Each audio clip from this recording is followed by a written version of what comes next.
Okay, so for my media evaluation, I decided to do like a little podcast. So here we go.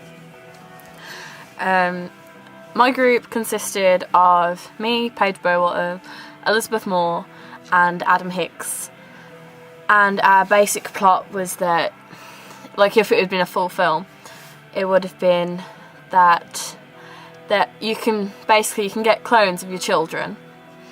So that if they behave, you can just like pop them, kill them, and replace them with a clone. But one clone finds out that she is a clone and not just like a normal child, and so she goes on kind of like a rampage, and she wants to get rid of all clones so that this can't happen to children. And the way that she decides to do this is through a series of meeting other clones that are in refugee camps, like other clones that have worked this out. And she talks to them. She unfortunately will kill quite a few of them because it's her mission.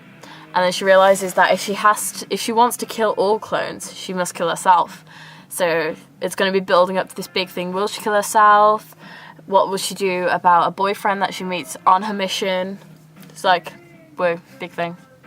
Okay, in what ways does your media product use, develop, or challenge forms and conventions of real media products? We have challenged the norm of filmmaking with our piece in a number of ways, and I believe we have also developed them further from other types of media. Our media project did not include the expenses that like modern day films would, such as like acting and set costs. So ours involved just using the right people that we thought were suitable, but obviously within our budget of zero. So just using students basically. Our production is very different because our storyboard is unique. Like, I don't know of a film that follows anything along the lines of ours, and so I think it makes it very strong. And like, if it got into the media, I think it would make it killing in profit. We used the stereotypical perfect family, but we changed it into something that was far from perfect. It became mysterious, and it makes it curious to an audience. I think it was quite simple compared to a lot of things. Like, we used Final Cut, which is like, it's professional quality editing software, but it's quite simple to use. I think, like, I learnt quite a few new skills during editing and things like that. So yeah, we kind of challenged the norms of filmmaking through our plot and through the fact that the software we used wasn't complex. Like, we didn't use special effects or anything like that. I think the only kind of special effect we use is during the gunshot. We added in like a little flash to kind of like symbolise the bullet. And when we did the scene where the first clone gets killed, there's like fake blood. We use cranberry sauce that comes out of her mouth, and so that could kind of class as a physical special effect, but obviously it's like minimum budget. It was quite quick to produce, which is different from most films, but it's still very high quality because I think the way we've done the music in the background and all this, it's very tension building. I think it's really good.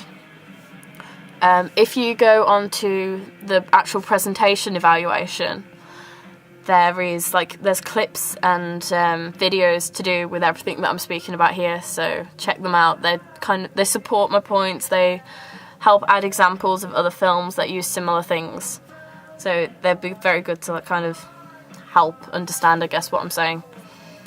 How does your media project represent particularly social groups? Right. As, I guess, if you looked at the opening, you'd think that all goths are they're mischievous and they're not very nice people. You'd see that you'd think all white men are they're strong, they're harsh parents, and that all white women are quite feeble and that they'd give in, no problem.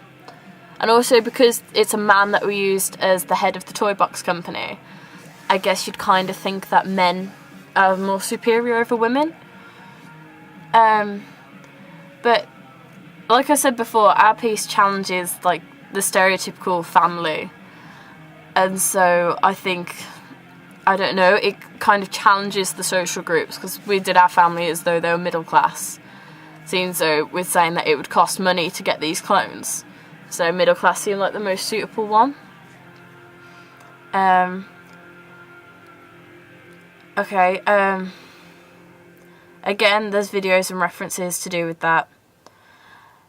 But the idea for the stereotypical family going wrong was inspired by American Beauty, where it shows the typical family and what they look like on the outside, but what actually is going on underneath, and like all the fights and all the arguments. So I think it was quite a good little bounce off point for us, really. Except we've twisted it and made it quite sadistic. What kind of institution might distribute your media and why? Well, white men are represented as being powerful and controlling in our piece, as the dominant character is Mr. Hansel. The female adult character obeys every wish of her husband, thus suggesting that the female stereotype of being feeble is accurate. The parents... hold on. The piece also conforms to a preconceived idea that teenagers are disobedient, as the younger character runs away from her parents. I'd say that because of it following quite a few stereotypes, but like in the beginning, before it starts challenging them, that it'd be more of an amateur company that would use ours, because they'd instantly gain quite a strong fan base without having to challenge too many things and making it complicated, like without the risk. So like an example of this would be like Armageddon Productions, who do quite a few horror pieces but very low budget ones. I think that there would be a possibility of a larger company doing it, because the plot is quite enticing and it's very strong. And the editing software is very professional. Like, it's also used by, I think it's the Coen brothers when they do pieces. And I think it gives it a very, like, sort of soft effect, which is always good. Right, our target audience. I guess the demographic would be anywhere between 15 and 25 because of the violence. But, like, I guess just the plot in general, it wouldn't really appeal to anyone over that because it might seem a bit, I don't know, immature. It'd be, I guess, most strongly for like psychographic demographic. It would appeal to reformers because it would provoke like a conscious need to stop medical development due to obviously the implications that we've included of what happens with cloning and stuff like that. I think that the ethnicity would be predominantly white English because of the majority of the cast being white English. Obviously later on we've said that if we'd made it into a full piece, there'd be a Hispanic character, a few Afro-Caribbean characters, and even some Asian. But purely from the introduction, I guess it'd be like a predominantly white thing. The background would probably be the unemployed, purely because that we looked into horror and it is predominantly unemployed young, like youth that watch them. So we try our best to like appeal to that kind of thing with like over dramatic plots and little twists and things like that. Because obviously that would be the easiest way to get the big audience and make it a success. And I think as far as sexuality is concerned, there wouldn't be like a preference either way, because we want to explore all sorts of relationships throughout our piece. But obviously with actual like gender, it would be mainly women. I think it would be quite an empowering film to women to show that our main character is a woman and she's strong and she is proving her point to the world that cloning is wrong. How did we attract our audience? Well, we addressed a range of ages and audience. We targeted them at first, speaking to them about what kind of things that they'd want in a film.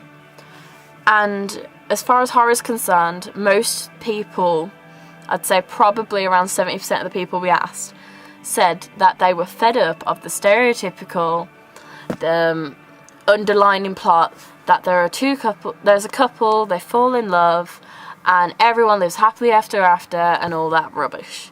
That's why we said if we made it into a full piece, we would follow the couple, because I think it could be a good side plot. However, there was the slight possibility that Lilium may have to kill her partner, and I think that could be quite twisted, and it would be a nice change from your stereotypical thing.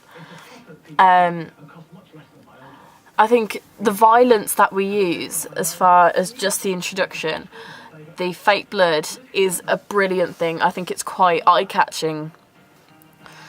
And the music as well, like, it adds to the atmosphere. And again, it is it's very strong, and I think it draws an audience in. It leaves them on edge to when it cuts off at the conversation with the owner of the toy box company.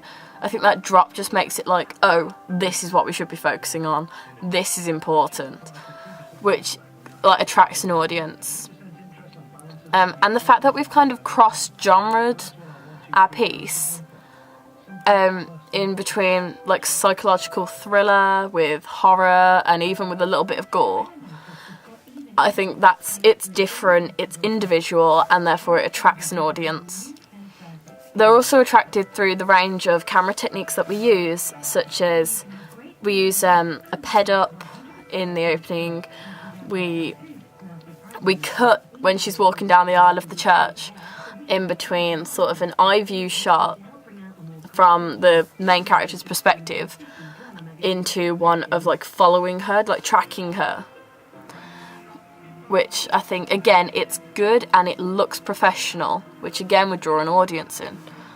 But things we've learnt about technology from this is we learnt how to use Final Cut, the editing software. We used the Canon recording cameras, so we learnt how to use those. And we learnt about how to edit the music through the Final Cut software, which was quite difficult to do, and it involved a lot of sort of pinpointing, then lowering and highering volume in certain areas, which, again, it took time and it was a learning curve for the entire group. But I think it helped us all, it developed us all, and it developed our skills.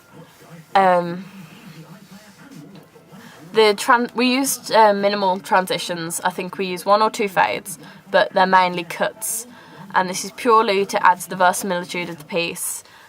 It doesn't distract away from the plot too much, and again, I think it makes it more professional, really. There's not much more to say other than that. And the credits that we used as well, we did those through Final Cut, but we kept them quite basic as a way not to distract away from the actual piece, which again I think is important, and again it helps not to distract away from the verisimilitude, which is it's a strong thing. I think it's important to have. Right, looking back at the preliminary task, I think we've learned definitely how to use the shot reverse shot, which was quite a difficult one for us to set up to begin with, and the tracking with like simultaneously with the ped up, that took a lot of practice. And I think that was like going to be a main problem for us. But we worked on it, and as a group we came through it, and I think it worked. It's actually quite effective. I think it's really good. As though it may seem like we've avoided like a trickier side of recording, there's not a lot of complex shots that we've attempted.